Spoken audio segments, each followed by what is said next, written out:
माधुरी सुखात आहे हे एव्हाना आपल्यापर्यंत ही बातमी पोहोचलीच असेल. त्याचबरोबर दुसऱ्या बाजूच्या पण काही बातम्या किंवा काही इतिहास नांदणी मठाचा किंवा माधुरीचा हा आपल्यापर्यंत पोहोचला असेल आणि हे स्वाभाविक होतं. आता आपल्याला वाटलं असेल की वनतारामधून माधुरी काय आता हलत नाही, पण मागच्या व्हिडिओमध्ये म्हणजे तो शेअर करताना मी असं कॅप्शनमध्ये म्हटलं होतं की आपल्या इमेज बिल्डिंगसाठी अब्जावधी रुपये खर्च करणारे हे उद्योगपती आहेत, अंबानी वगैरे, हे आपली इमेज डॅमेज होत असताना गप्प बसणार नाहीत. एकतर आपला PR पणाला लावतील किंवा माधुरी परत कशी नांदणीला जाईल हे बघतीलच आणि नांदणीला माधुरी 100% परत येईल असं मी म्हटलं होतं. पण आता चित्र वेगळं दिसते की माधुरी सुखात असल्याचं आपल्याला चित्र आपल्यासमोर आलं आहे. आता काय होऊ शकतं किंवा मी ते मत मांडलं होतं त्याच्याबद्दल आत्ता मला काय वाटतंय, ह्या सगळ्या गोष्टींचं विश्लेषण करण्यासाठी आज हा व्हिडिओ करतोय. नमस्कार, मी वैभव कुलकर्णी, आपण बघत आहात स्वनिर्मिती. माधुरी सुखात असल्याचे खूप छान व्हिडिओ येतात, म्हणजे आपल्यालाही हेवा वाटेल असे व्हिडिओ येतात. तिचं सगळं दिवसभराचा दिनक्रम, तिचं त्या पाण्यात डोहात डुंबणं, पाण्याचा शॉवर घेणं स्वतःच, तिची सेवा, तिच्यावरचे आयुर्वेदिक उपचार, ह्या सगळ्या गोष्टीचे व्हिडिओ आपल्यासमोर वनतारानं आणलेत. तिची काळजी घेणारी मराठी माणसं. मला तर ते बघितल्यानंतर खूप छान वाटलं की वाह, माधुरी आता सुखात आहे, असंच मलाही वाटलं म्हणजे ते तसंच आहे अर्थात. पण मला असं वाटलं की अरे, ॲज अ फिल्म मेकर मला वाटलं की हे जर काम मला दिलं असतं तर मी अजून चांगले व्हिडिओ केले असते. पण असो, ती सुखात आहे ना, ही चांगली गोष्ट आहे. आता आपण त्याच्यावर पुढं बोलू. त्याच्यावरच्या प्रतिक्रिया म्हणून बऱ्याच जणांचं असं म्हणणं आलं की ती नांदणीपेक्षा वनतारामध्ये जास्त सुखात आहे, तिथं जास्त तिची काळजी घेतली जाते. हो, खरं आहे. पण नांदणीतल्या ग्रामस्थांची किंवा परिसरातल्या ग्रामस्थांची तिच्याशी जी अटॅचमेंट होती, जे नातं जडलं होतं एकमेकांशी, त्याचा विचार करता आपण गरीब आहोत म्हणून आपली मुलं बाळ एखाद्या श्रीमंताच्या घरी गेली तर जास्त सुखी राहतील म्हणून आपण त्यांना पाठवून देतो का? हा खरा मुद्दा आहे. तिथं त्यांना चांगली ट्रीटमेंट मिळेल, चांगले औषधोपचार होतील, चांगलं खायला प्यायला मिळेल म्हणून आपण जाऊ देऊ का? बरं, ठीक आहे, एक वेळ जाऊ देऊ सुद्धा. पण कोणी एखादा श्रीमंत आपल्या घरात येऊन आपल्या मुलाबाळांना जर घेऊन जात असेल की आम्ही तुमच्यापेक्षा चांगलं सांभाळू म्हणून ते जर घेऊन जात असतील तर आपण जाऊ देऊ का? हे खरे प्रश्न आहेत. दुसरा प्रश्न असा आहे की नांदणीपेक्षा वनतारामध्ये ती सुखी आहे, ही तुलना आहे ना, की याच्यापेक्षा या ठिकाणी सुखी, अशी जर तुलनाच करायची असेल तर माधुरीपेक्षा त्रासात किंवा दुःखात अजून कुठले इतर प्राणी आहेत, इतर हत्ती आहेत, याची पण तुलना करता येऊ शकते ना. अजून कुठले प्राणी आहेत, कुठले हत्ती आहेत की ज्यांना जास्त गरज आहे वनतारामध्ये जाण्याची, त्याच्यावरही विचार करता येऊ शकतो. असे अनेक मुद्दे. आता तुम्हाला इथंपर्यंत ऐकून असं वाटलं असेल की मी खूप नांदणीच्या बाजूने. हां, मी आधीच्या व्हिडिओमध्ये मी इथं लिंक देतो पाहिजे तर, आधीच्या व्हिडिओमध्ये सुद्धा मी ही बाजू माधुरीची आणि तिचं नांदणीमधल्या तिच्या वास्तव्याची ही मी तळमळीनं मांडली होती. म्हणजे मलाही तसंच वाटत होतं. आजही ते व्हिडिओ बघितल्यानंतर सुद्धा मला तेच वाटतं की अरे, आपल्या घरातल्या मुलांना आपल्यापेक्षा जास्त श्रीमंत कोणतरी आहे म्हणून त्यांच्या घरी आपण राहू देऊ का असंच? हा प्रश्न मला पडला. दुसरा प्रश्न हा पडला की तुलनाच करायची असेल तर हिच्यापेक्षा गरजू प्राणी इतर कितीतरी आहेत, ते त्यांना का वनतारा प्रायोरिटी बेसिसवर घेऊन जात नाही? आणि जिथं माधुरीशी खूप अटॅचमेंट झालेली आहे लोकांची, त्यांना दुःख होतं तिच्या जाण्याचं, तर त्या प्राण्याला का घेऊन गेलं पाहिजे? हे प्रश्न आहेत. मगाशी जसं मी म्हटलं की आपली इमेज बिल्डिंगसाठी अब्जावधी रुपये खर्च करणारे हे उद्योगपती किंवा राजकारणी जे असतात, ते आपली इमेज डॅमेज होऊ नये म्हणून कसोशीनं प्रयत्न करणार. वेळ आली तर हत्ती परत द्यायला सुद्धा त्यांना काही वाटणार नाही, पण ती इमेज आपली जपण्याचा प्रयत्न करणारच, हे मी आधीही बोललो होतो. त्यांच्या हाताशी PR आहे, त्यांच्या हाताशी मीडिया आहे, सगळ्या गोष्टी आहेत. ते काहीही खर्च करून माधुरीवर एखादा सिनेमा पण बनवू शकतील की जेणेकरून लोकांचं मत परिवर्तन होईल. ह्या सगळ्या गोष्टी ते सहज करू शकतात. विषय तो नाही आहे. विषय हा आहे की आपण ह्या सगळ्या भानगडीत फक्त वनतारा विरुद्ध नांदणी असाच विचार करतोय आणि पेटाला विसरूनच गेलोय. हे आपल्या लक्षात येतंय का? ह्या सगळ्या प्रकरणामध्ये नारद मुनीचं काम करणारा जो पेटा आहे, त्या पेटाला आपण विसरून गेलोय. आणि आधीच्या व्हिडिओत सुद्धा आणि आता पुन्हा ह्या व्हिडिओमध्ये मला पेटा, AWBI यांच्या दुटप्पी धोरणाकडेच अंगुली निर्देश करायचा आहे. ना मी नांदणीच्या बाजूनं बोलेन किंवा ना वनताराच्या. मी तटस्थपणे भूमिका मांडण्याचा प्रयत्न करतोय. पेटा, AWBIचं तर मी सिनेमाच्या बाबतीत ते कसा निर्मात्यांचा छळ करतात ते मी मागच्या व्हिडिओमध्ये मांडलेलाच आहे. तो व्हिडिओ पाहिजे तर परत एकदा बघा. पेटाचा पण दुटप्पी कारभाराबद्दल याच्यापूर्वी बोललेलं आहे.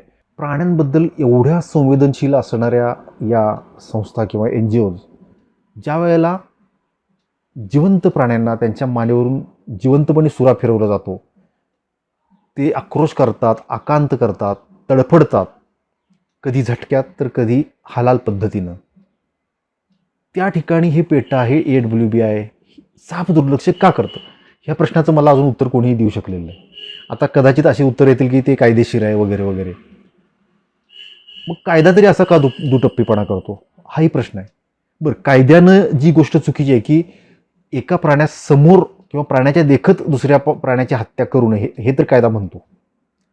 पण कत्तलखान्यात हा सुद्धा नियम फाट्यावर मारला जातो आणि सरसकट सगळे जनावरं, म्हणजे मोठी जनावरं असतील किंवा बकऱ्या असतील किंवा कोंबड्या असतील, त्यांच्यासमोरच इतर जनावरांची हत्या केली जाते, कत्तल केली जाते.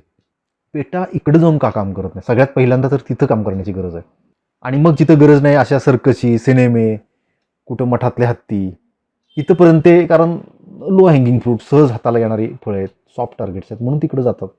हा प्रश्न माझा आहे, तो निरुत्तरित आहे अजूनपर्यंत. मला त्याचं काही उत्तर मिळालेलं नाही. जर कुणाकडे याचं उत्तर असेल खरंच तर कृपया कमेंटमध्ये मला सांगा. मला ते जाणून घ्यायचं आहे की काय, कसं विचार करतात ह्या संस्था.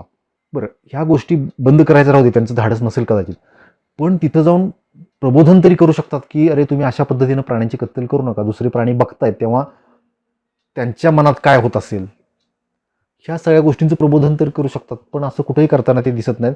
कत्तलखाना त्यांना नाहीच आहे असं वाटतं, ते तिकडं साफ दुर्लक्ष करून पद्धतशीरपणे पुढे निघून जातात सॉफ्ट टार्गेट शोधत. त्यामुळं कधीकधी त्यांच्या हेतूबद्दल शंका येते की भूतदयेच्या शुगर कोटिंगमध्ये, असं म्हणू आपण, हे आपली संस्कृती, आपल्या परंपरा ह्याच्यावर हल्ला करण्याचा तर प्रयत्न करत नाहीत. किंवा चला ठीक आहे, हे करायचं नसेल पण त्यांना, पण भूतदया भूतदया म्हणत आपली NGO जपणे, ती मोठी करणे, हा तर त्यांचा प्रयत्न नसेल ना, अशी मला उगीचच शंका येते.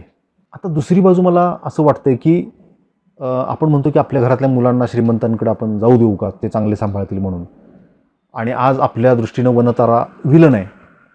मी पण तशीच भूमिका मांडली मागच्या व्हिडिओमध्ये आणि ह्या व्हिडिओमध्ये सुद्धा. पण मला असं क्षणभर वाटलं जेव्हा 3 वर्षाची असताना माधुरी नांदणीच्या मठात आली, जिथून कुठून आली असेल, जंगलातून आली असेल किंवा दुसऱ्या कुठल्या तरी मठातून आली असेल, सर्कशीतून आली असेल, ते मला माहीत नाही, म्हणजे मी तेवढं तपासू शकलो नाही. जिथून कुठून आली असेल तर त्या केसमध्ये नांदणीचा मठ हा आजच्या वनतारासारखा आहे ना. फक्त त्यावेळेला काय आंदोलन झालं नसेल, कुणी एवढ्या भावना प्रकट केली, त्यावेळेला सोशल मीडिया पण नव्हता अर्थात, कुणाचा आवाज एवढ्या मोठ्या प्रमाणात पोहोचू शकत नव्हता, जनतेचा आवाज. तर त्यावेळेला नांदणीचा मठ हा आजच्या वनतारासारखाच त्याच भूमिकेमध्ये होता ना. याचा पण आपण सगळ्यांनी विचार केला पाहिजे. दुसरी गोष्ट, दोन्ही बाजूंचे मतं मांडताना लोकांनी ह्या माधुरीचा इतिहास पण समोर आला की कसं मधल्या काळात व्यावसायिक कारणासाठी माधुरीचा उपयोग होत होता. म्हणजे 4 लाख वगैरे भाडं घेऊन तेलंगणामध्ये अनेक कार्यक्रमांसाठी, अय्यप्पा स्वामींचा कार्यक्रम असेल, गणपतीची मिरवणूक असेल किंवा मोहरमची मिरवणूक असेल, या सगळ्या गोष्टींसाठी माधुरीचा वापर केला गेला. तर मागच्या व्हिडिओत मीच म्हटलं होतं की ती पूजा करण्यासाठी किंवा देवाप्रमाणे पूजण्यासाठी म्हणून हत्ती त्या मठात आणला गेला होता. तर हे बाकीच्या ह्या गोष्टी कळल्यानंतर मला असं वाटलं की अरे नाही, मग तसं असेल तर व्यावसायिक उपयोग करायला नाही पाहिजे होता, ज्यामुळे तिला त्रास होईल. कुठल्याही मिरवणुकीत डॉल्बी असते किंवा काय, तर त्याचा आवाजाचा त्रास होतोच. ते ध्वनी प्रदूषण असतं किती केलं तरी. ज्या माणसांसाठी ते हे सगळं असतं त्या माणसांना सुद्धा त्याचा त्रास होतो, तर हत्तीला का नाही होणार? ह्या सुद्धा दुसऱ्या बाजू आहेत, त्याचाही विचार केला पाहिजे. आता ह्यातनं मार्ग काय? तर मध्यम मार्ग असा निघू शकतो की व्यावसायिक वापर न करता माधुरीला परत मठाकडे सुपूर्त करणे, ही गोष्ट होऊ शकते. म्हणजे कोर्ट अशा पद्धतीने पुनर्विचार याचिका दाखल झाल्यानंतर अशा पद्धतीने निर्णय देऊ शकेल असं मला वाटतंय. तसं झालं तर त्यात काही चुकीचं ठरणार नाही. म्हणजे लोकांच्या भावनांचा पण आदर केला जाईल आणि मठाला पण एक ताकीद दिली जाईल कोर्टाकडनं की तुम्ही माधुरीचा वापर व्यावसायिक कारणासाठी करू नका. परवा मुख्यमंत्री देवेंद्रजी फडणवीस यांच्याबरोबर वनताराचे अधिकारी आणि यांची काही मिटिंग झाली असं मला बघण्यात आलं. तर त्याच्यामध्ये फडणवीस साहेबांनी असा प्रस्ताव ठेवला आहे की नांदणीच्या जवळपास कुठंतरी माधुरीचं पुनर्वसन करावं, जिथं तिला भरपूर चालता येईल, चांगल्या सोयी सुविधा होतील, तिच्यावर उपचार होतील, तिला जो काही आर्थरायटिसचा त्रास होतोय किंवा छोट्या मोठ्या जखमा असतील, असा त्यांनी प्रस्ताव ठेवला. हा खरं तर मध्यम मार्ग आहे आणि ही सगळी व्यवस्था वनतारानं करावी असा तो प्रस्ताव होता आणि वनतारानं सुद्धा तो प्रस्ताव मान्य केला आहे. आता हे जर खरं असेल आणि हे असं खरंच झालं की नांदणी मठाच्या जवळपासच कुठंतरी तिची व्यवस्था करावी, तिचं पुनर्वसन करावं आणि तिची देखभाल केली जावी, ह्या गोष्टी जर वनतारानं केल्या तर त्या केसमध्ये मी म्हणेन की वनतारा हे जेन्युइन होतं किंवा आहे. मागच्याही व्हिडिओमध्ये मी असंच म्हटलं होतं की अरे तिला घेऊन जाण्याचा हाच एक पर्याय होता का? तिला आहे त्या ठिकाणी रिस्ट्रिक्शन्स लावून मठाला की तुम्ही अशा पद्धतीनं तिला वागवू नका वगैरे ज्या काही सूचना द्यायच्या त्या देऊन तिला सांभाळता आलं असतं, पण त्यांनी डायरेक्ट वनताराला नेलं असं मी बोललो होतो. आणि आता जर असा प्रस्ताव ठेवला जात असेल राज्य सरकारकडनं आणि वनतारा त्याला सपोर्ट करत असेल आणि ही पुनर्विचार याचिका जर सुप्रीम कोर्टात दाखल केली जात असेल आणि जर कोर्टाने तसं म्हटलं आणि वनतारानं ही सेवा दिली तर वनताराला त्यांचे धन्यवाद दिले पाहिजेत आणि ते जेन्युइन आहे हे मान्य केलं पाहिजे. कारण अदरवाईज ते असं म्हटले असते की तुम्हाला पाहिजे असेल तर घेऊन जा माधुरीला, कोर्टाकडनं आदेश आणा आणि घेऊन जा, आमचं काय नडलंय, तुम्ही बघा, तुम्ही सांभाळा, असं त्यांनी म्हटलं असतं. ही अतिशय स्वागतार्ह गोष्ट आहे आणि कौतुकास्पद आहे असं मला वाटतं. पण वेट अँड वॉच, ते तसंच होतंय का हे आधी बघितलं पाहिजे. कसं आहे की आपला जिव्हाळा, आपलं त्या मुक्या प्राण्यांच्या प्रती असणारं प्रेम, मुके प्राणी म्हणजे कायदेशीरदृष्ट्या मुके प्राणी, ह्या सगळ्या गोष्टी किंवा आपले इमोशन्स, ह्या सगळ्या गोष्टींना न्याय प्रक्रियेत एक मर्यादित स्थान आहे. ह्या सगळ्याच्या वर काय आहे तर त्या प्राण्यांचं सुख, त्यांची सुरक्षितता, त्यांचं जीवन हे मान्यच करायला पाहिजे. आणि आपलं खरंच प्रेम आहे त्यांच्यावर तर माधुरी सुखात राहील. आता जर आपल्याला तिनं 32-34 वर्ष सेवा दिली आहे तर आता तिच्या उतरत्या वयामध्ये ती सुखात राहावी, निरोगी राहावी, हेल्दी राहावी, हीच आपण प्रार्थना करणं हे खरं तर माधुरीच्या प्रती आपलं असलेलं प्रेम आहे असं मला वाटतं. आपल्याला जर हे पटत असेल तर व्हिडिओ लाईक करा, शेअर करा आणि चुकून जर चॅनल सबस्क्राईब केलं नसेल तर सबस्क्राईब करा. बेल आयकॉन दिसत असेल बाजूला तर त्याच्यावर टॅप करा, म्हणजे माझे पुढचे व्हिडिओसुद्धा आपल्यापर्यंत पोहोचतील. आणि एक टप्पा गाठल्यानंतर म्हणजे माझे व्हिडिओ काही हजार लोकांनी बघणं सुरू झाल्यानंतर मी असं ठरवलं की अजून ह्याच्यापेक्षा खोलातले विषय घेऊन त्याच्यावर तत्त्वचिंतन करणे, आपल्याशी चर्चा करणे हे मी ठरवलं आहे. फक्त त्याच्यासाठी तेवढा मोठा ऑडियन्स असला पाहिजे. कारण एक विषय रिपीटेडली घेण्यात अर्थ नाही की आज घेतला परत ऑडियन्स वाढल्यानंतर परत घेतला, हे होणं जरा अवघड आहे. म्हणून मी असं ठरवलं की ते काही विषय मला नंतर घ्यायचे आहेत. तर त्यासाठी जरूर मला सपोर्ट करा, चॅनल सबस्क्राईब करा, बेल आयकॉन दाबा. धन्यवाद.